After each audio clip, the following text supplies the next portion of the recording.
Good evening students, मैं रुपेश कुमार झा आप लोगों के लिए लेकर आया हूं टेस्ट नंबर 7, बाल विकास का टेस्ट नंबर 7। तो चलिए बताते हैं स्टूडेंट, ये बाल विकास का टेस्ट नंबर 7 आपका डेली संध्या 7 बजे होता है। अभी संध्या के आपके 7 बजे हैं और ये टेस्ट सीरीज आपका स्टार्ट हुआ और टेस्ट सीरीज ये चल रहा है स्टूडेंट, ये जेटेट 2022 जो आने वाला वैकेंसी है उसका है और ये टेस्ट नंबर 7 है और आज है आपका 18 जनवरी 2022। तो चलिए देर ना करते हुए टेस्ट को स्टार्ट करते हैं। तो चलिए चलते हैं पहले क्वेश्चन की तरफ। चलिए देखिएगा, ध्यान से देखिएगा। पहला क्वेश्चन है आपका, थोड़ा सा बड़ा कर लेते हैं इसको। देखिए पहला क्वेश्चन है कि मनोविश्लेषणात्मक प्रणाली के जन्मदाता, रुकिए ऑप्शन छोटा कर लेते हैं आपका।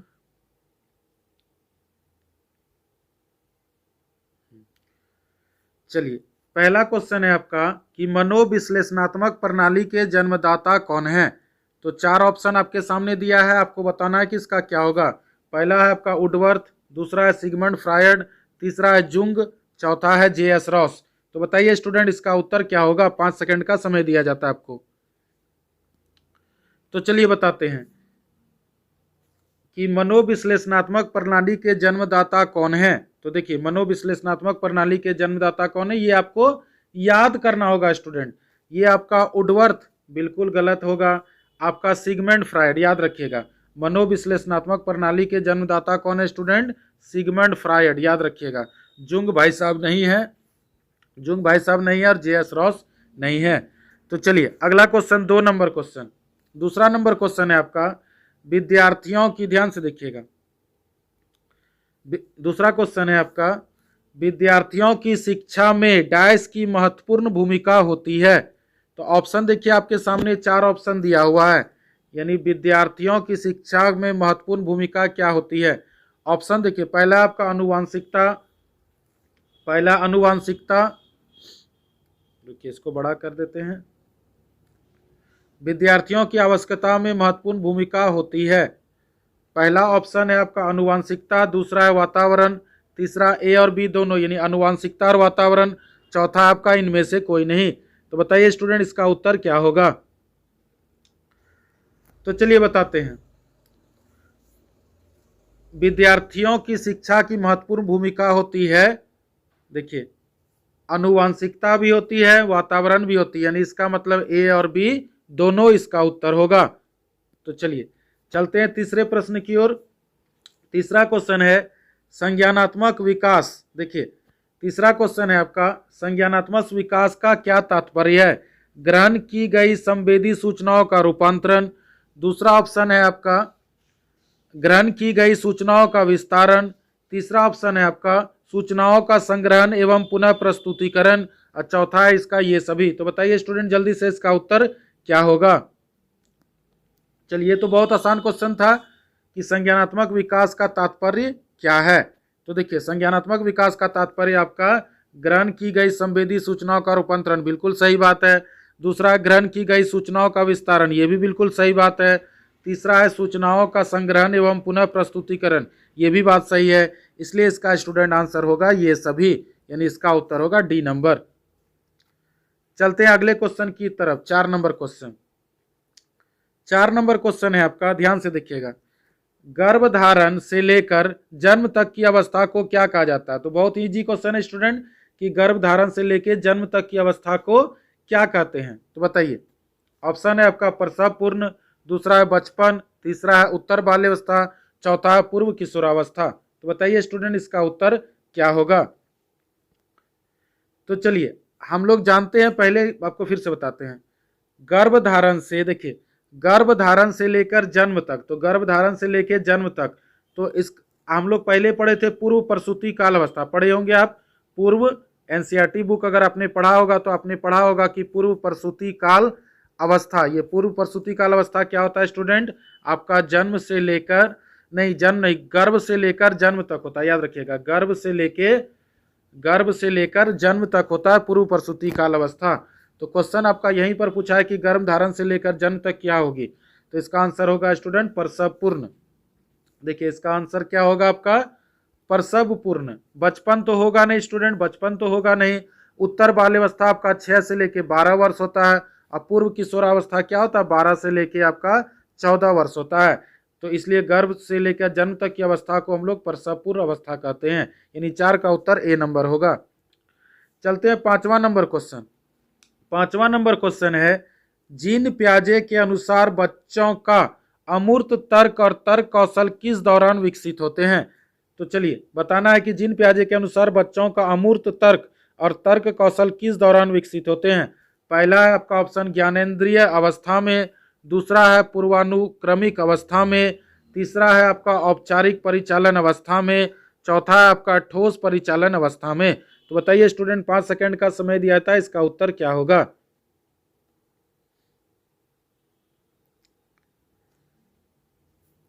तो चलिए देखते हैं इसका उत्तर क्या होगा कि जीन पियाजे के अनुसार बच्चों का अमूर्त तर्क। तो चलिए अमूर्त, देखिए अमूर्त कब से कब तक होता है आपको ये पता है, 11 से लेके 15 तक में। याद रखिएगा अमूर्त जो होता है जीन पियाजे का चौथा होता है, संज्ञानात्मक विकास का चौथा भाग होता है अमूर्त। तो अमूर्त तर्क और कौशल किसमें करता है, देखिए ज्ञानेंद्रिय अवस्था। ज्ञानेंद्रिय अवस्था तो आपका संवेदी गामक यानी पहला होता है, ये होगा नहीं। पूर्वानुक्रमिक अवस्था ये भी नहीं होगा, यानी पूर्वानुक्रमिक अवस्था मतलब क्या होता है, पूर्व बाल्यावस्था हम कह सकते हैं। तीसरा है आपका औपचारिक, देखिए औपचारिक परिचालन अवस्था। औपचारिक को ही हम लोग क्या कहते हैं स्टूडेंट, अमूर्त कहते हैं। याद रखिएगा औपचारिक को ही हम लोग क्या कहते हैं, अमूर्त कहते हैं। चौथा आपका ठोस परिचालन, ये भी नहीं होगा, इसीलिए इसका उत्तर होगा स्टूडेंट आपका औपचारिक परिचालन अवस्था, यानी 5 का उत्तर सी नंबर। चलते हैं स्टूडेंट 6 नंबर क्वेश्चन। देखिए 6 नंबर क्वेश्चन है, व्यक्तित्व मापन, ध्यान से देखिएगा, व्यक्तित्व मापन की CAT विधि दी गई है। तो CAT विधि क्या दी गई है, तो चलिए इसका ऑप्शन पहले पढ़ते हैं फिर डिटेल बताएंगे। स्किनर द्वारा, बेलाग द्वारा, हॉलैंड द्वारा, मरे द्वारा। बताइए स्टूडेंट 5 सेकंड का समय दिया था, ये क्या होता है। तो चलिए बताते हैं, देखिएगा CAT है क्या। देखिए व्यक्तित्व मापन की कैट विधि क्या थी, और ऑप्शन आपका 4 है। तो चलिए सबसे पहले बताते हैं कि कैट क्या होता है। ये होता है, कैट का फुल फॉर्म बताते हैं स्टूडेंट। C से होता है चिल्ड्रन, देखिए समझिएगा बात को ध्यान से। C से क्या होता है चिल्ड्रन, A से होता है एप्रिसेप्शन, APPRECEPTION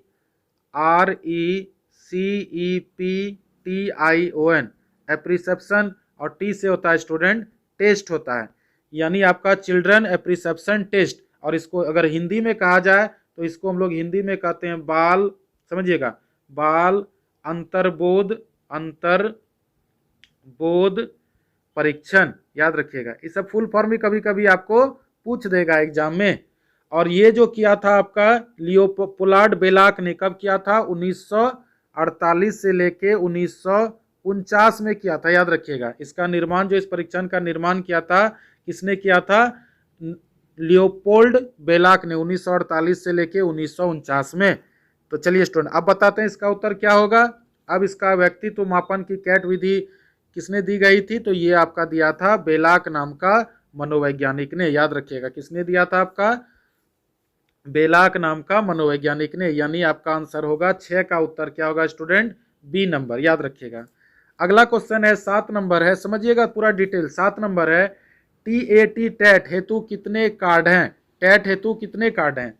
तो अब टैट का फुल फॉर्म पहले आपको बताएंगे, तो चलिए आप पहले ऑप्शन बताइए। A 10 है, B 20, C 30, D 40। बताइए 4 ऑप्शन में TAT कितने हेतु कितने कार्ड हैं, तो ये बताइए। तो चलिए स्टूडेंट पहले इसके बारे में बताते हैं कि ये टैट क्या है। तो टैट का फुल फॉर्म क्या होता है, देखिए तो टैट से T से होता है थीमेटिक। याद रखिएगा T से क्या होता है, थीमेटिक। A से होता है एप्रिसेप्शन, अभी तुरंत आपने पढ़ा A से क्या होता है एप्रिसेप्शन, और T से होता है स्टूडेंट टेस्ट होता है। यानी इसको हम लोग क्या कहते हैं, विषय आत्मबोधन परीक्षण। इसको अगर हिंदी में कहेंगे तो क्या कहेंगे स्टूडेंट, विषय आत्मबोधन परीक्षण। याद रखिएगा परीक्षण, यानी टैट का फुल फॉर्म यहाँ क्या हो गया, थीमेटिक परसेप्शन टेस्ट। ठीक है, तो चलिए इसका उत्तर क्या होगा ये बताते हैं। तो चलिए टेट हेतु कितने कार्ड हैं? तो देखिए टेट हेतु जो कार्ड होते हैं 10 बिल्कुल गलत है, 20 बिल्कुल गलत है, 30 होते हैं। यानी टेट हेतु कितने कार्ड होते हैं? 30, 40 भी नहीं होगा। तो देखिए थोड़ा इसके बारे में हम आपको बताते हैं कि विषय आत्मबोधन परीक्षण, जिसको हम लोग टेट कहते हैं, थीमेटिक एप्रिसिएशन टेस्ट विधि, जो है आपका बोधन परीक्षण से संबंधित विधि है। इस परीक्षण का जो निर्माण हुआ था वो हेनरी मरे ने किया था। अगर आपसे कोई क्वेश्चन पूछेगा कि टेट का परीक्षण का निर्माण किसने किया था, आपका हेनरी मरे भाई साहब ने किया था, याद रखिएगा। ठीक है, आगे बढ़ते हैं। और ये कब किया था? 1935 के हार्वर्ड विश्वविद्यालय अमेरिका में किया था। और वर्ष 1938 में हेनरी तथा मॉर्गन ने मिलकर इस परीक्षण का संशोधन भी किया था, याद रखिएगा। और इस परीक्षण का प्रासंगिक अंतर्बोध परीक्षण तथा प्रसंग परीक्षण कहते हैं। इस परीक्षण में कुल कितने कार्ड थे स्टूडेंट? 30 कार्ड थे, याद रखिएगा। कितने कार्ड थे? 30 कार्ड होते थे। और इस परीक्षण के अंतर्गत 10 कार्डों पर पुरुषों से संबंधित चित्र होता था, 10 कार्डों में स्त्रियों से संबंधित चित्र होता था, और 10 कार्ड पर दोनों संबंधित चित्र होते थे। यही है आपका परीक्षण, व्यक्तिगत व सामूहिक दोनों रूपों में प्रयोग किया जाता है। तो अब समझ में आपको आ गया स्टूडेंट कि टेट क्या है? टेट क्या है समझिए बात को ध्यान से। टेट का मतलब क्या हो गया आपका? थीमेटिक एप्रिसेप्शन टेस्ट, विषय आत्मबोधन टेस्ट। तो इसमें हमने बताया कि आपको क्या होता है? 30 में क्या होता है कि आपका 10 होता है मेल का होता है, 10 होता है फीमेल का होता है, और 10 जो होता है आपका मेल और फीमेल दोनों तरफ का वो कार्ड बनता है। इसीलिए आपका 10 दिया, कितना हुआ? 30। यही आपका टेट है। चलते हैं स्टूडेंट अगले क्वेश्चन की ओर, 8 नंबर क्वेश्चन। चलिए 8 नंबर क्वेश्चन चलते हैं। 8 नंबर क्वेश्चन है आपका, निम्नलिखित में से कौन सी विधि का विकास का सिद्धांत नहीं है? यहां बोल रहा है नहीं। देखिए स्टूडेंट क्वेश्चन आपका निगेटिव है। तो चलिए ऑप्शन है आपके सामने, व्यक्तिगत विभिन्नताओं का सिद्धांत, दूसरा है सेल्फ पेसिंग का सिद्धांत, तीसरा है निरंतरता का सिद्धांत, चौथा है पैटर्न का सिद्धांत। तो बताइए स्टूडेंट इसका उत्तर क्या होगा? तो चलिए बताते हैं फटाफट स्पीड से। तो देखिए इसका क्वेश्चन था आपका, निम्नलिखित में से कौन सी बुद्धि और विकास का सिद्धांत नहीं है? क्वेश्चन आपका क्या बोल रहा है? नहीं बोल रहा है। देखिए क्वेश्चन आपका नहीं बोल रहा है। तो चलिए पहला ऑप्शन है आपका, देखिए पहला ऑप्शन है व्यक्तिगत विभिन्नताओं का सिद्धांत। तो व्यक्तिगत विभिन्नताओं का सिद्धांत बिल्कुल सही बात है। सेल्फ पेसिंग सिद्धांत ये नहीं है, गलत बात है। निरंतरता का सिद्धांत ये सही है। पैटर्न का सिद्धांत ये सही है। यानी वृद्धि और विकास का जो सिद्धांत होता है स्टूडेंट ये 3 होता है, व्यक्तिगत विभिन्नताओं का सिद्धांत, निरंतरता का सिद्धांत, पैटर्न का सिद्धांत। ये जो आपका सेल्फ पेसिंग सिद्धांत होता है ये आपका वृद्धि और विकास का सिद्धांत नहीं है। इसलिए इसका स्टूडेंट आंसर हो गया बी नंबर। चलते हैं 9 नंबर क्वेश्चन। देखिए 9 नंबर क्वेश्चन है MIL, ध्यान से देखिएगा। MIL जिसको हम लोग कहते हैं न्यूनतम अधिगम स्तर, मूल रूप से एक ऐसा उपागम है जिसकी मान्यता है कि क्या है? देखते हैं ऑप्शन। किसी भी कार्य को सभी विद्यार्थी न्यूनतम स्तर पर सीख सकते हैं, दूसरा है सभी अधिगम कार्य सीखे नहीं जा सकते, तीसरा है सभी उद्देश्यों को प्राप्त नहीं किया जा सकता, चौथा उपरोक्त में से कोई नहीं। तो बताइए स्टूडेंट 5 सेकंड का समय दिया था, इसका उत्तर क्या होगा?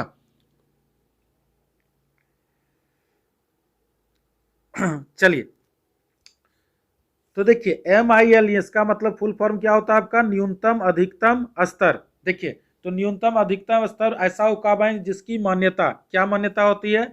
चलिए चेक करते हैं। पहला, किसी भी कार्य को सभी विद्यार्थी न्यूनतम स्तर पर सीख सकते हैं। नहीं, न्यूनतम स्तर पर आप नहीं सीख सकते हैं, ये आपका न्यूनतम अधिकतम स्तर नहीं है। दूसरा है आपका सभी अधिगम कार्य सीखे नहीं जा सकते, इसी को हम लोग कहते हैं न्यूनतम अधिकतर स्तर, याद रखिएगा। सभी अधिगम कार्य सीखे नहीं जा सकते, इसी को हम लोग क्या कहते हैं? न्यूनतम अधिगम स्तर। तीसरा है सभी उद्देश्यों को प्राप्त नहीं किया जा सकता, नहीं होगा, उपरोक्त में से कोई नहीं, ये तो होगा ही नहीं। चलते हैं स्टूडेंट 10वां नंबर क्वेश्चन। 10वां नंबर क्वेश्चन है, निम्नलिखित में से बताइए, निम्नलिखित में से किस क्षेत्र में अधिगम का अधिकार हस्तांतरण संभव है? पहला है आपका स्मरण, दूसरा है सामान्यीकरण, तीसरा है अवबोधन, चौथा आदतों का निर्माण। तो बताइए स्टूडेंट इसका उत्तर क्या होगा? चलिए 10 नंबर क्वेश्चन आपका क्या था कि निम्नलिखित में से किस क्षेत्र में अधिगम का अधिकतर हस्तांतरण संभव है?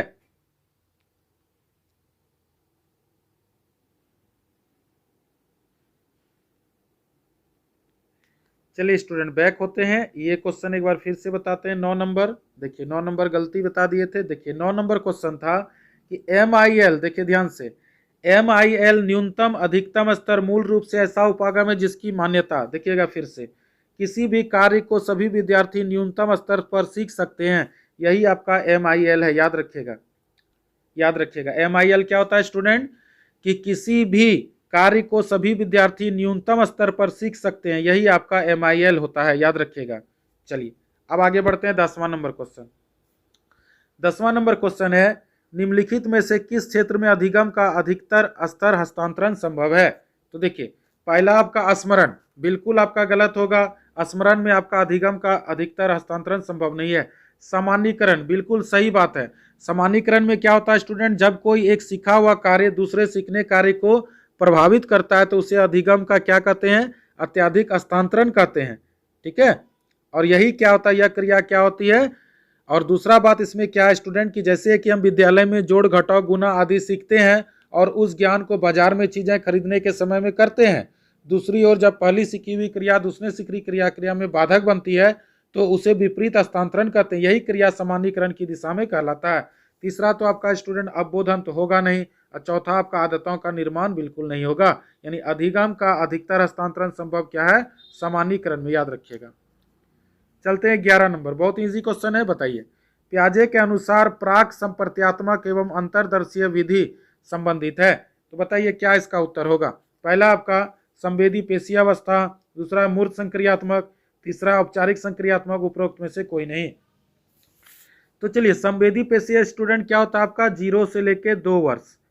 मूर्त संक्रियात्मक आपका क्या होता है, देखिए मूर्त संक्रियात्मक आपका क्या होता है 7 से लेके 11 वर्ष। औपचारिक संक्रियात्मक क्या होता है स्टूडेंट 11 से लेके 15 वर्ष। और यहाँ क्या बोल रहा है, प्राक संप्रत्यात्मक, प्राक संप्रत्यात्मक ही होता है आपका संवेदी पेशीय अवस्था। याद रखिएगा, क्या होता है स्टूडेंट, संवेदी पेशीय अवस्था। इसलिए इसका उत्तर होगा स्टूडेंट ए नंबर। चलते हैं 12 नंबर। 12 नंबर क्वेश्चन है, अभिप्रेरणा का चालक सिद्धांत किसके द्वारा दिया गया। तो अभिप्रेरणा का चालक सिद्धांत किसके द्वारा दिया गया, तो चलिए ऑप्शन है आपका Victor Hume, Abraham Maslow, RS Woodworth, चौथा स्किनर। तो बताइए अभिप्रेरणा का चालक सिद्धांत, अभिप्रेरणा का चालक सिद्धांत किस मनोवैज्ञानिक के द्वारा दिया गया है। तो जल्दी से बताइए इसका उत्तर क्या होगा। तो ये सब आपको याद करना होगा। तो चलिए, यहां बोल रहा अभिप्रेरणा का चालक सिद्धांत, अभिप्रेरणा का चालक सिद्धांत किसके द्वारा दिया गया, तो ये आप याद रखिएगा अब्राहम मैस्लो के द्वारा दिया गया है। इसको आपको याद रखना होगा। चलते हैं अगला question student 13 number. 13 number question है, बुद्धि लब्धि का प्रत्यय प्रस्तुत किया गया है। तो बुद्धि लब्धि का प्रत्यय जो है किसके द्वारा प्रस्तुत किया गया है, तो बताइए। बुद्धि लब्धि को अंग्रेजी में हम लोग क्या कहते हैं स्टूडेंट, इंटेलिजेंस कोसेंट कहते हैं। याद रखिएगा। और बुद्धि लब्धि का सूत्र क्या होता है, तो चलिए बुद्धि लब्धि को हम लोग क्या कहते हैं अंग्रेजी में, IQ कहते हैं। और IQ का फुल फॉर्म क्या होता है स्टूडेंट, इंटेलिजेंट। याद रखिएगा, इंटेलिजेंस, I से होता है इंटेलिजेंस और Q से होता है कोसेंट, QUOTIENT। याद रखिएगा, IQ का फुल फॉर्म, इसी को हम लोग अंग्रेजी में क्या कहते हैं, हिंदी में बुद्धि लब्धि कहते हैं, अंग्रेजी में हम लोग इसको क्या कहते हैं, IQ। और IQ का हम सूत्र पहले स्टूडेंट आप लोग को बताते हैं। IQ का सूत्र क्या होता है, देखिए बुद्धि लब्धि का सूत्र क्या होता है, मानसिक आयु, मानसिक, याद रखिएगा इससे प्रश्न आपका पूछता है, मानसिक आयु। याद रखिएगा मानसिक, देखिए इसको बताते हैं अच्छे से। IQ का फुल फॉर्म क्या होता है, IQ का फुल फॉर्म क्या होता है, मानसिक आयु बटे वास्तविक आयु गुने 100 होता है। याद रखिएगा, इसी से आपका सूत्र निकलेगा IQ यानी बुद्धि लब्धि का। तो चलिए क्वेश्चन अब आप आ जाते हैं। क्वेश्चन था बुद्धि लब्धि का प्रत्यय प्रस्तुत किस मनोवैज्ञानिक ने किया है। तो चलिए इसका उत्तर होगा आपका स्टूडेंट वुंट ने, बिल्कुल गलत है। गिलबर्ट बिल्कुल गलत है। William stern. याद रखिएगा, बुद्धि लब्धि का प्रत्यय किसने दिया था, विलियम स्टर्न ने, साइमन तो होगा नहीं। चलिए अगला क्वेश्चन चलते हैं, बहुत आसान क्वेश्चन है। बुद्धि के बहुबुद्धि सिद्धांत का प्रतिपादन किसने किया, ये तो आप लोग सभी लोग जानते होंगे। चलिए, स्पीयरमैन बिल्कुल गलत होगा, थर्स्टन बिल्कुल गलत होगा, कैटल बिल्कुल गलत होगा, हार्वर्ड गार्डनर भाई साहब ने बहुबुद्धि का सिद्धांत दिया था, ये तो आप लोग जानते ही होंगे। चलिए अगला क्वेश्चन है आपका 15 नंबर क्वेश्चन है, उस श्रेणी को पहचानिए जो अधिगम के हस्तांतरण के प्रकारों को सूचित नहीं करती है। देखिए क्या बोल रहा है स्टूडेंट, नहीं, यानी क्वेश्चन आपका निगेटिव है। तो चलिए पहला ऑप्शन है आपका धनात्मक ऋणात्मक, दूसरा है क्षैतिज लंबी है, तीसरा है एक पक्षीय द्विपक्षीय है, चौथा आपका एक पुच्छीय द्विपुच्छीय। तो बताइए उस श्रेणी को पहचानिए जो आपका अधिगम स्थानांतरण के प्रकारों को सूचित नहीं करता। जल्दी से बताइए। तो चलिए स्टूडेंट बताते हैं इसका उत्तर कि यहाँ हमको पहचानना है कि वह उस श्रेणी को पहचानिए जो अधिगम के स्थानांतरण के प्रकारों को सूचित नहीं करती है। तो देखिए आपको याद रखना है कि धनात्मक और ऋणात्मक बिल्कुल सही बात है, क्षैतिज और लंबीय ये भी बिल्कुल सही बात है, एक पक्षीय द्विपक्षीय सही बात है, आपका एक पुच्छीय और द्विपुच्छीय जो होता है ये आपका क्या अधिगम का स्थानांतरण को नहीं करती है, याद रखिएगा। यानी इसका उत्तर होगा स्टूडेंट डी नंबर 15 का। चलते हैं 16 नंबर। देखिए 16 नंबर क्वेश्चन स्टूडेंट जो अभी मैंने IQ का बताया। देखिए यदि किसी बच्चे की मानसिक आयु 5 वर्ष है और कालानुक्रमिक आयु 4 वर्ष है तो बच्चे की बुद्धि लब्धि क्या होगी। तो अभी मैंने आप लोगों को तुरंत बताया, क्या बताया कि मानसिक आयु बटे वास्तविक आयु, यही ना आपको बताया मैंने कि मानसिक आयु बटे वास्तविक आयु। तो चलिए इसका उत्तर आप लोग तब तक बना लीजिए 125, 80, 120, 100। बताइए क्या होगा। यानी मानसिक आयु 5 वर्ष है और वास्तविक आयु आपका 4 वर्ष है तो बुद्धि लब्धि क्या होगा। तो चलिए इसका उत्तर स्टूडेंट 16 नंबर का हम बताते हैं। तो बुद्धि लब्धि को हम लोग क्या कहते हैं IQ। IQ का फुल फॉर्म क्या होता है मानसिक आयु। तो मानसिक आयु क्या दिया स्टूडेंट 5 वर्ष और आपका वास्तविक आयु कितना दिया 4 और गुना किससे करते हैं 100 से करते हैं। तो 4 से कटाएंगे तो क्या होगा 25, 25 से कटाएंगे 25 25 क्या होता है स्टूडेंट 125। तो 125 देखिए आपका किस में उत्तर है तो 125 आपका पहला में उत्तर है। यानी 16 का उत्तर होगा स्टूडेंट A नंबर। चलिए अगला क्वेश्चन चलते हैं 17 नंबर।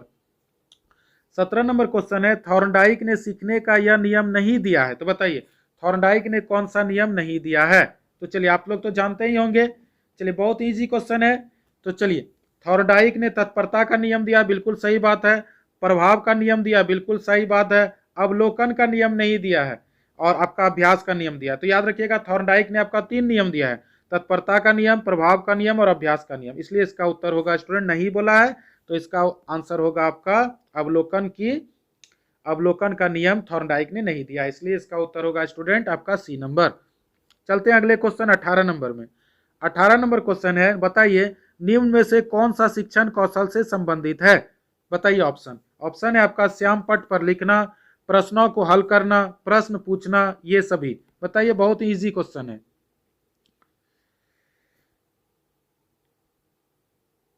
चलिए इसका उत्तर देखते हैं क्या होगा। निम्न में से कौन सा शिक्षण कौशल से संबंधित है। तो देखिए श्याम पट पर लिखना ये शिक्षण कौशल से संबंधित है, प्रश्नों का हल करवाना ये भी शिक्षण कौशल से संबंधित है, प्रश्न पूछना ये भी संबंधित है। यानी ये सभी इसका उत्तर होगा स्टूडेंट, यानी आपका D नंबर राइट होगा। ये तो बहुत इजी क्वेश्चन था।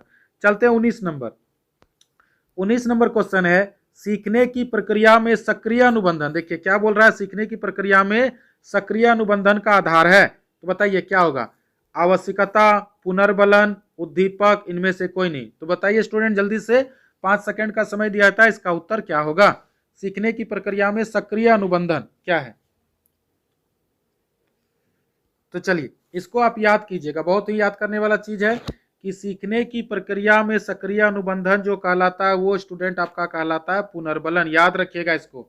आवश्यकता नहीं कहा जाता है, उद्दीपक अनुक्रिया तो थॉर्नडाइक ने दिया था, इनमें से कोई नहीं होगा नहीं। यानी सीखने की प्रक्रिया में सक्रिय अनुबंधन का आधार क्या है, पुनर्बलन। इसको याद रखिएगा। 30 क्वेश्चन का स्टूडेंट ये सीरीज चल रहा है आपका, डेली 30 क्वेश्चन चलता है आपका। चलिए अब 20 नंबर देखिए। 20 नंबर क्वेश्चन है आपका सूक्ष्म शिक्षण के चक्र को पूरा करने की समय विधि का क्या मान है। बताइए स्टूडेंट, ये बहुत इजी क्वेश्चन, आपको पहले भी ये क्वेश्चन आपको मिल चुका है। तो बताइए सूक्ष्म शिक्षण के चक्र को पूरा करने की समय विधि का मान क्या है। 6 मिनट, 12 मिनट, 24 मिनट, 36 मिनट। बताइए 5 सेकंड का समय दिया था है।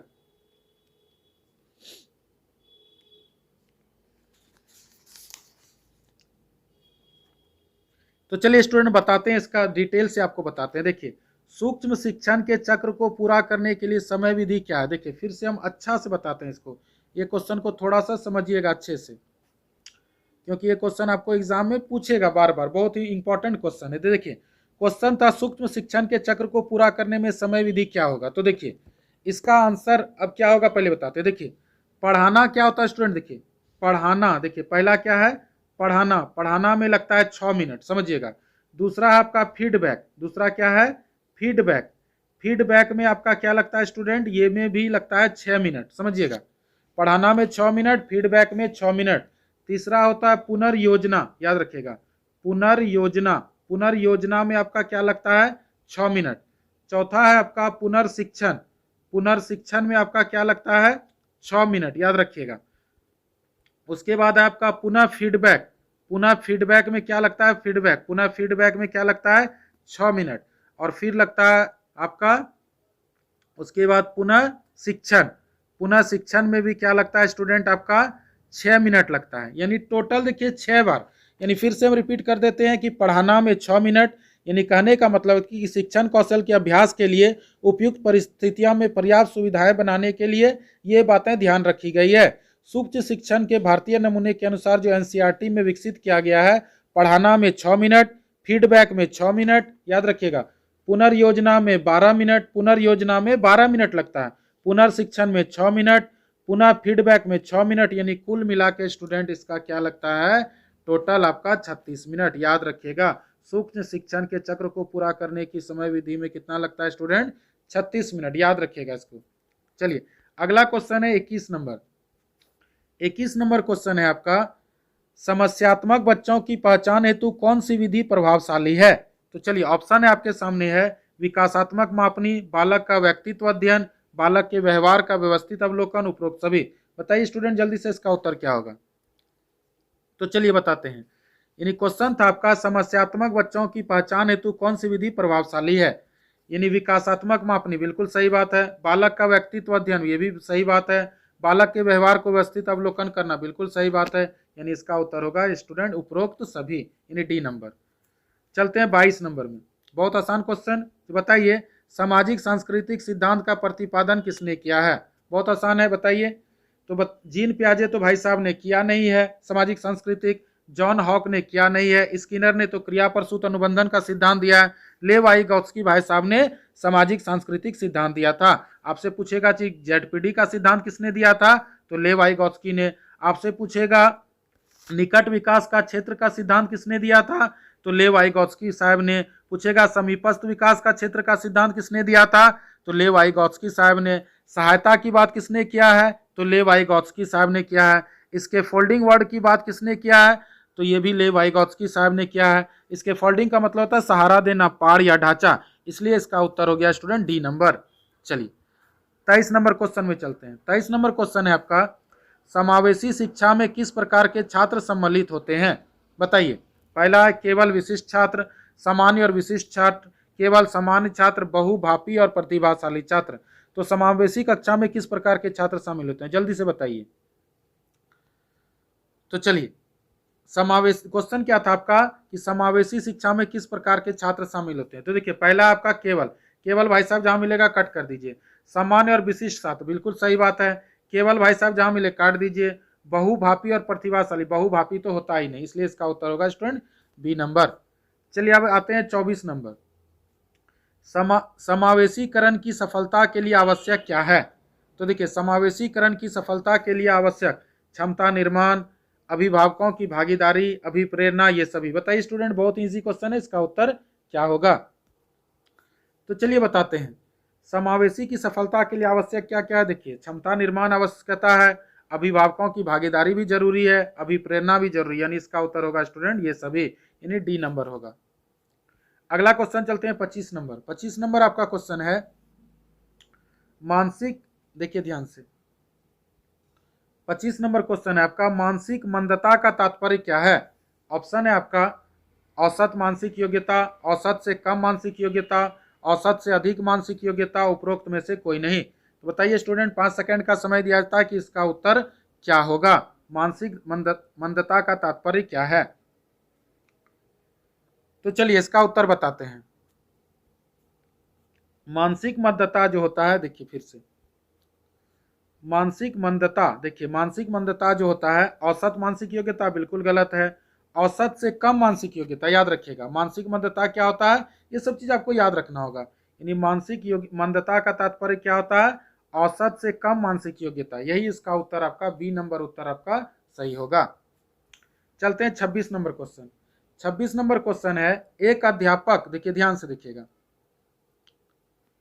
एक अध्यापक के लिए अनिवार्य है कि उसे अधिगम के सिद्धांतों को भली भांति ज्ञान हो। यानी एक शिक्षक को तो ये अनिवार्य है कि उसे अधिगम यानी लर्निंग का सिद्धांत का भली भांति ज्ञान हो, क्योंकि अब देखिए ऑप्शन है आपका, इसमें अध्यापक को अध्येताओं की आवश्यकताओं को जानने में सहायता मिलती है। दूसरा है, इसमें अध्यापक को अध्येताओं की अभिवृत्तियों तथा अभिरुचि को समझने में सहायता मिलती है। तीसरा है, इसमें अध्यापकों की अध्यक्षता के व्यक्तित्व के बारे में पता चलता है। और चौथा है, इसमें कक्षा अनुशासन सुनिश्चित होता है। तो बताइए स्टूडेंट इसका उत्तर क्या होगा। तो चलिए क्वेश्चन आपका क्या था, एक अध्यापक के लिए अनिवार्य है कि उसे अधिगम के सिद्धांतों को भली भांति ज्ञान हो। तो देखिए पहला आपका ऑप्शन देखते हैं, पहला ऑप्शन है आपका, पहला ऑप्शन देखिए क्या है कि इसे अध्यापक को अध्येताओं को आवश्यकताओं को जानने में सहायता मिलती है। तो अध्यापक का अध्येता और आवश्यकताओं को जानने में सहायता मिलती है, ये आपका अधिगम का सिद्धांत नहीं है।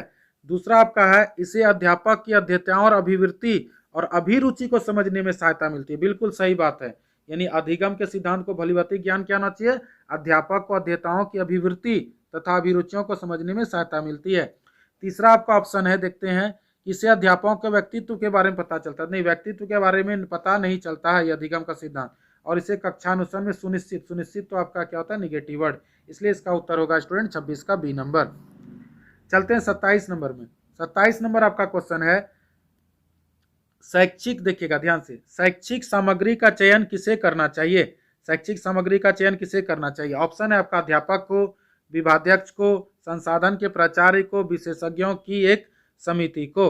तो बताइए इसका उत्तर क्या होगा, 5 सेकंड का समय दिया जाता है। तो चलिए बताते हैं स्टूडेंट, शैक्षिक सामग्री का चयन किसे करना चाहिए। देखते हैं, अध्यापक को नहीं, बिल्कुल गलत बात है।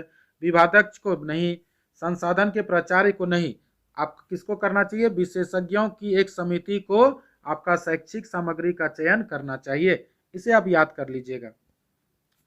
चलते हैं student 28 number question. 28 number question है, विद्यालयी जीवन, ध्यान से देखिएगा, विद्यालयी जीवन यानी स्कूलन का मुख्य उद्देश्य क्या है। यानी आपको बताना है कि विद्यालयी जीवन का यानी स्कूलन का मुख्य उद्देश्य क्या है। पहला है आपका ऑप्शन उच्च उत्तीर्ण प्रतिशत, दूसरा है समय पर पाठ्यक्रम पूरा करना, तीसरा है बालकों का अनुशासित जीवन, चौथा है बालकों द्वारा सक्षमताओं का अर्जन। तो बताइए स्टूडेंट इसका उत्तर क्या होगा, 5 सेकंड का समय दिया जाता है। तो चलिए बताते हैं इसका उत्तर क्या होगा। क्वेश्चन था आपका, विद्यालय जीवन यानी स्कूलन का मुख्य उद्देश्य क्या होना चाहिए। तो चलिए पहला है उच्च उत्तीर्ण प्रतिशत, उच्च नीच तो ये तो गलत बात होता है। समय पर पाठ्यक्रम पूरा करना, ये भी गलत बात होता है। बालकों का अनुशासित जीवन को ही हम लोग क्या कहते हैं, याद रखिएगा, विद्यालय जीवन स्कूलन का मुख्य उद्देश्य यही है, बालकों का अनुशासित जीवन। और बालकों की सक्षमता, सक्षमता क्या होता है स्टूडेंट, आपका निगेटिव वर्ड होता है, याद रखिएगा, इसलिए इसका उत्तर 3 नंबर होगा, सी नंबर। चलते हैं 29 नंबर, आज का second last question. 29 number question है, बताइए, सम्मिलित शिक्षा की सफलता निर्भर है समुदाय के सहारे में, शिक्षण अधिगम सामग्रियों की उच्चतम गुणवत्ता पर, पाठ्य पुस्तक की उत्कृष्टता पर, अध्यापक में अभिवृत्त्यात्मक परिवर्तन पर। तो बताइए स्टूडेंट इसका उत्तर क्या होगा, जल्दी से बताइए। तो चलिए बताते हैं इसका उत्तर। 29 नंबर क्वेश्चन था, सम्मिलित शिक्षा की सफलता निर्भर है, यानी शिक्षा की सफलता निर्भर है। पहला है आपका समुदाय के सहारे, बिल्कुल गलत बात है, समुदाय के सहारा शिक्षा की सफलता निर्भर नहीं होता है। दूसरा है शिक्षण अधिगम सामग्रियों की उच्चतम गुणवत्ता, देखिए उच्चतम क्या होता है, निगेटिव वर्ड, ये भी नहीं होगा, बी नंबर गलत। तीसरा है पाठ्य पुस्तक, पाठ्य पुस्तक तो स्टूडेंट ऐसे भी निगेटिव होता है। चौथा अध्यापक का अभिवृत्त्यात्मक परिवर्तन, बिल्कुल आपका सही बात है, यानी आपका स्टूडेंट आंसर क्या हो गया कि सम्मिलित शिक्षा का सफलता निर्भर क्या करता है, अध्यापक की अभिवृत्त्यात्मक परिवर्तन पर, यानी इसका उत्तर होगा डी नंबर। और आज का स्टूडेंट अंतिम क्वेश्चन 30 नंबर, देखिए चलिए 30 नंबर क्वेश्चन है, बालिकाओं की शिक्षा, ध्यान से देखिएगा, बालिकाओं की शिक्षा को प्राथमिकता दी जानी चाहिए क्योंकि, पहला ऑप्शन है लड़कियां लड़कों की अपेक्षा अधिक होशियार होती है, दूसरा है लड़कियां संख्या में लड़कों से कम है, तीसरा है भूतकाल में लड़कों की तुलना में लड़कियों के साथ भेदभाव किया है, चौथा है लड़कियां सामाजिक परिवर्तन का नेतृत्व करने में सक्षम है। तो बताइए स्टूडेंट इसका उत्तर क्या होगा। तो चलिए बताते हैं, क्वेश्चन था आपका बालिकाओं की शिक्षा, ध्यान से देखिएगा, क्वेश्चन आपका क्या था, बालिकाओं की शिक्षा को प्राथमिकता दी जानी चाहिए। देखिए पहला है लड़कियां लड़कों की अपेक्षा अधिक होशियार है, गलत बात है कि लड़कियां लड़कों की अपेक्षा अधिक होशियार है, ये तो बात गलत है। लड़कियां संख्या में लड़कों से कम है, बिल्कुल आपका सही बात है, यानी लड़कियों की संख्या लड़कों से क्या होती है, कम होती है। तीसरा आपका भूतकाल में लड़कों की तुलना, देखिए तुलना करना निगेटिव वर्ड होता है, तो होगा ही नहीं। और चौथा है लड़कियां सामाजिक परिवर्तन का नेतृत्व करने में सक्षम होना, कोई चीज में कोई सक्षम नहीं होता, ये भी गलत होगा, इसलिए इसका स्टूडेंट आंसर होगा 30 का बी नंबर। तो ये था हमारा आज का स्टूडेंट वीडियो। तो आप हमारे चैनल को अगर अभी तक सब्सक्राइब नहीं किए तो हमारे चैनल टॉनिक क्लासेस को आप सब्सक्राइब कर सकते हैं। डेली आपका संध्या 7 बजे आपका टेस्ट सीरीज लेकर मैं आता हूं। मैं रुपेश कुमार झा आपसे मिलूंगा अगले वीडियो में कल संध्या 7 बजे। धन्यवाद।